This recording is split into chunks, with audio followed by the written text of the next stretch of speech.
அன்பான இறைமக்களே, உங்கள் அனைவரையும் நம் ஆண்டவராகிய இயேசு கிறிஸ்துவின் நாமத்தினால் வாழ்த்துகிறேன். இன்று இறைவார்த்தையில் யூதர்களுக்கு நற்செய்தி அறிவிப்பதற்கு தான் பவுலை ஆண்டவர் தெரிந்து கொண்டார். ஆனால் யூதர்களோ இறை வார்த்தைக்கு செவி கொடுக்கவில்லை, இயேசுவை ஏற்றுக்கொள்ளவில்லை. ஆனால் புறவினத்தவர்கள் இயேசுவை அறிந்து கொண்டார்கள், அவருடைய நற்செய்தியை ஏற்றுக்கொண்டார்கள். அதனால் பவுலும் பர்னபாவும் தொடர்ந்து நற்செய்தி அறிவித்துக் கொண்டிருந்தார்கள். ஆனால் யூத தலைவர்கள் பவுலையும் பர்னபாவையும் அங்கிருந்து துரத்திவிட்டனர். அதைத்தான் ஆண்டவர் கூறுகிறார், என் ஆடுகள் எனது குரலுக்கு செவிசாய்க்கின்றன, எனக்கும் அவற்றை தெரியும், அவையும் என்னை பின்தொடர்கின்றன. ஆண்டவருடைய வார்த்தைக்கு செவி கொடுக்கிற ஒவ்வொரு மக்களும் அவருடைய மேய்ச்சலுக்கு உட்பட்டவர்கள்தான். ஆண்டவரை நம்பி வந்த மக்களை ஆயன் தன் மந்தையை காப்பது போல ஆண்டவர் காக்கின்றார். நமக்கு எந்த தீங்கும் வரவிட மாட்டார். விழித்திருந்து அவர் தன் மந்தையாகிய மக்களை காக்கிறார். அன்பின் பரலோக பிதாவே, உம்மை போற்றுகிறோம், உம்மை புகழ்கிறோம், உம்மை ஆராதிக்கிறோம், உமக்கு நன்றி கூறுகிறோம். தேவனே, விண்ணுலகில் தூதர்கள் உம்மை தூயவர் தூயவர் தூயவர் என்று ஓயாமல் போற்றி புகழ்ந்து ஆராதித்து கொண்டிருக்கிறார்கள். தேவனே, அவர்களோடு கூட நாங்களும் உம்மை போற்றி புகழ்ந்து ஆராதிக்கிறோம். ராஜா, இந்த அதிகாலை நேரத்திலே உம்மை ஆராதித்து உம்மை மகிமைப்படுத்துகிறோம். தேவனே, எங்களுக்கு இந்த புதிய நாளை கொடுத்திருக்கிற கிருபைக்காக நன்றி. தேவனே, புதிய நாளிலே புதிய ஆசீர்வாதத்தினால எங்களை நிரப்புகிற கிருபைக்காக நன்றி. தேவனே, இந்த நாளுக்குரிய மன்னாவால் எங்களை நிரப்புகிற கிருபைக்காக நன்றி. ராஜா, எங்களுடைய தேவைகளை அறிந்து நீர் பூர்த்தி செய்கிற தேவன். ராஜா, நன்றி. தேவனே, எங்களுடைய வலுவின்மையிலே உம்முடைய வல்லமையினால் எங்களை பாதுகாக்கிற கிருபைக்காக நன்றி. அப்பா, துன்பத்திலிருந்து எங்களை விடுவிக்கிற தேவன் நீர் ஒருவரே. ஆயன் தன் மந்தையை காப்பது போல எங்களை எப்பொழுதும் கண்காணித்து வருகிற தேவனே, உமக்கு நன்றி. ராஜா, எங்களுடைய போக்கையும் வரத்தையும் பாதுகாக்கிற தேவனே, உமக்கு நன்றி. ராஜா, எங்களை புல்லுள்ள இடங்களில் மேய்த்து அமர்ந்த தண்ணீர்கள் அண்டையில் கொண்டு போய் சேர்க்கிற கிருபைக்காக நன்றி. ராஜா, உம்மிடத்திலே நாங்கள் இருக்கும்போது எங்களுக்கு பசியோ தாகமோ இராது. தேவனே, எல்லாவற்றையும் நீர் பொறுப்படுத்திக் கொள்கிறீர். தேவனே, நன்றி. ராஜா, நன்றி. அப்பா, ஆண்டவரே, உம்முடைய மந்தையை விட்டு வழி தவறி சென்ற ஆடுகளைப் போல இருக்கின்ற மக்களுக்காக ஜெபிக்கிறேன். ராஜா, இந்த பாவமான உலகத்திலே உம்மை விட்டு பிரிந்து பாவ வாழ்க்கையிற்கு தங்களை அடிமைப்படுத்திக் கொண்டிருக்கிற மக்களுக்காக ஜெபிக்கிறேன். தேவன், அவர்கள் ஒவ்வொருவரையும் நீர் தேடி சென்று ஆண்டவரே, ஆயன் தன் மந்தையை தேடி செல்வது போல ஆண்டவரே, நீரும் ஒவ்வொருவரையும் தேடி சென்று மீட்கிறதற்காக நன்றி. ராஜா, பாவத்திலிருந்து மன்னிப்பு கொடுக்கிற தேவன் நீர் ஒருவரே. ராஜா, உம்முடைய மன்னிப்பை உம்முடைய உடனிருப்பை அவர்கள் உணரட்டும். தேவனே, உதவி செய்யும். ராஜா, உதவி செய்யும். தேவனே, தவறி போன ஆடுகளைப் போல இருக்கிற மக்கள் உம்முடைய அன்பை உணர்ந்து உம்மிடம் திரும்பி வரட்டும். ராஜா, உம்முடைய உடனிருப்பை அவர்கள் உணரட்டும். தேவனே, உதவி செய்யும். அப்பா, உதவி செய்யும். தேவனே, மக்களுக்கு பாவத்தின் அடிமைத்தனத்திலிருந்து விடுதலை கொடும். தேவனே, கொடும். ராஜா, எல்லா துதிகான மகிமை உமக்கே செலுத்துகிறேன். இயேசுவின் இன்ப நாமத்தில் ஜெபிக்கிறேன். ஆமீன்.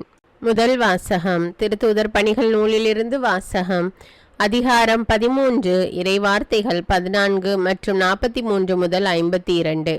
அந்நாள்களில் பவுலும் பர்னபாவும் பெருகையிலிருந்து புறப்பட்டு சென்று பிசிதியாவில் உள்ள அந்தியோக்கியாவை அடைந்தார்கள். ஓய்வு நாளன்று அவர்கள் தொழுகை கூடத்திற்கு சென்று அங்கு அமர்ந்திருந்தார்கள். தொழுகை கூடத்தில் இருந்தோர் கலைந்து சென்றபோது பல யூதர்களும் யூதம் தழுவி கடவுளை வழிபட்டவர்களும் பவுலையும் பர்னபாவையும் பின்தொடர்ந்தார்கள். இவ்விருவரும் அவர்களோடு பேசி கடவுளின் அருளில் நிலைத்திருக்கும்படி அவர்களை தூண்டினர். அடுத்து வந்த ஓய்வு நாளில் ஆண்டவரின் வார்த்தையை கேட்க ஏறக்குறைய நகரத்தார் அனைவரும் கூடி வந்தனர். மக்கள் திரளை கண்ட யூதர்கள் பொறாமையால் நிறைந்து பவுல் கூறியதை எதிர்த்து பேசி அவரை பழித்துரைத்தார்கள்.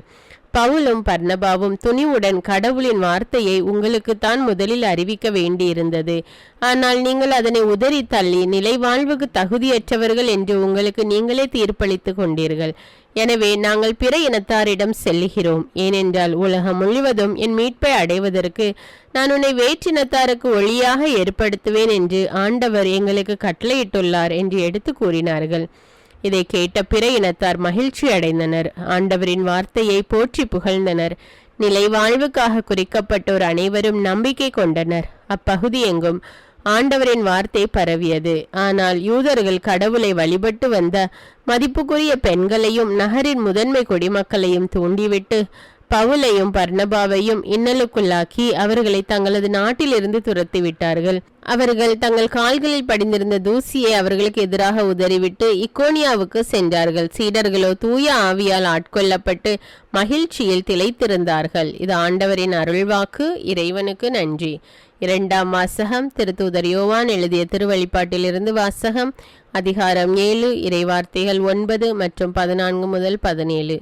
யோவான், நான் யாராலும் எண்ணிக்கையிட முடியாத பெரும் திரளான மக்களை கண்டேன். அவர்கள் எல்லா நாட்டையும் குலத்தையும் மக்களினத்தையும் மொழியையும் சார்ந்தவர்கள். அரியணைக்கும் ஆட்டுக்குட்டிக்கு முன்பாக நின்று கொண்டிருந்தார்கள். வெண்மையான தொங்கலாடை அணிந்தவர்களாய் கையில் குறுத்தோலைகளை பிடித்திருந்தார்கள். மூப்பர்களுள் ஒருவர் என்னிடம் கூறியது, இவர்கள் கொடிய வேதனையிலிருந்து மீண்டவர்கள். தங்களின் தொங்கல் ஆடைகளை ஆட்டுக்குட்டியின் இரத்தத்தில் துவைத்து வெண்மையாக்கி கொண்டவர்கள். இதனால் தான் கடவுளது அரியணை முன் நின்று கொண்டு அவரது கோவிலில் அல்லும் பகலும் அவரை வழிபட்டு வருகிறார்கள். அரியணையில் வீற்றிருப்பவர் அவர்களிடையே குடிகொண்டு அவர்களை பாதுகாப்பார். இனி அவர்களுக்கு பசியோ தாகமோ இரா, கதிரவனோ எவ்வகை வெப்பமோ அவர்களை தாக்கா. ஏனெனில் அரியணை நடுவில் இருக்கும் ஆட்டுக்குட்டி அவர்களை மேய்க்கும் வாழ்வழிக்கும் நீரூற்றுகளுக்கு வழிநடத்தி செல்லும். கடவுள் அவர்களின் கண்ணீர் அனைத்தையும் துடைத்து விடுவார். இது ஆண்டவரின் அருள்வாக்கு. இறைவனுக்கு நன்றி. நற்செய்தி வாசகம். புனித யோவான் எழுதிய தூய நற்செய்தியிலிருந்து வாசகம். அதிகாரம் 10, இறைவார்த்தைகள் 27 முதல் 30. அக்காலத்தில் இயேசு கூறியது, என் ஆடுகள் எனது குரலுக்கு செவிசாய்க்கின்றன. எனக்கும் அவற்றை தெரியும். அவையும் என்னை பின்தொடர்கின்றன. நான் அவற்றிற்கு நிலை வாழ்வை அளிக்கிறேன். அவை என்றுமே அழியா. அவற்றை எனது கையிலிருந்து யாரும் பறித்து கொள்ள மாட்டார். அவற்றை எனக்கு அளித்த என் தந்தை அனைவரையும் விட பெரியவர். அவற்றை என் தந்தையின் கையிலிருந்து யாரும் பறித்து கொள்ள இயலாது. நானும் தந்தையும் ஒன்றாய் இருக்கிறோம். இது கிறிஸ்துவின் நற்செய்தி. கிறிஸ்துவே உமக்கு புகழ்.